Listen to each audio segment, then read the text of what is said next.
Waalaikumsalam, selamat pagi Nurse Eka. Gimana kabarnya pagi ini, Pak? Alhamdulillah Nurse, saya hari ini baik-baik saja. Alhamdulillah, senang saya dengarnya. Semalam gimana, Pak? Bisa tidur?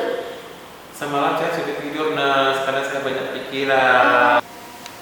Oke, baik. Jadi saya ulang ya, Pak ya. Tadi Bapak semalam nggak bisa tidur. Kalau boleh saya tahu, apa yang bikin Bapak nggak bisa tidur? Itulah Nurse, saya kan sehat-sehat saja.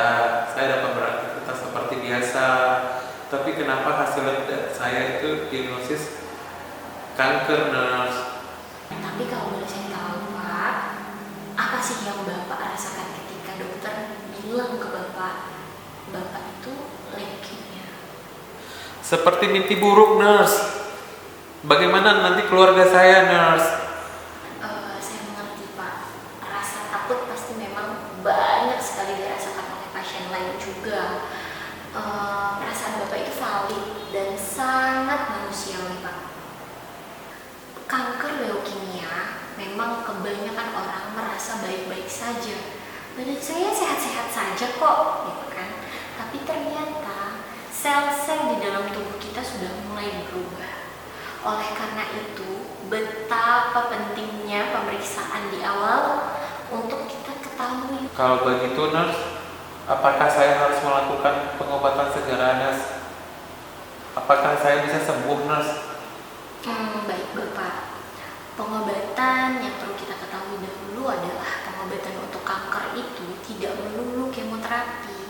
Kita harus melakukan pemeriksaan lebih lanjut lagi, tidak hanya hasil lab kemarin. Kemudian kita harus melakukan pemantauan dan baru kita bisa memutuskan mana pengobatan yang paling baik. Nah, beruntungnya Bapak sekarang adalah Bapak kondisinya merasa masih sehat. Jadi nanti ketika Bapak melakukan pengobatan, itu menjadi lebih banyak pilihannya dan kesempatan untuk sembuh menjadi lebih banyak juga, Pak. Saya sangat paham, Pak. Keputusan untuk menerima atau menolak hasil tersebut adalah sangat sulit. Saya tidak memaksa Bapak untuk menerima saat ini juga, tapi izinkan kami sebagai perawat untuk mendampingi Bapak agar Bapak tidak merasa sendiri. Karena ternyata menurut data WHO, terdapat 20 juta orang yang mengidap kanker leukemia. Dan juga di Indonesia sendiri menurut data Kemenkes, 6,4% laki-laki itu juga menderita kanker leukemia. Jadi Bapak jangan pernah merasa sendirian. Oleh karena itu, mari kita berjuang sama-sama Pak, agar peluang sembuh juga menjadi lebih banyak. Dengan Bapak menjaga kesehatan, tentu bisa membuat keluarga Bapak jauh lebih tenang.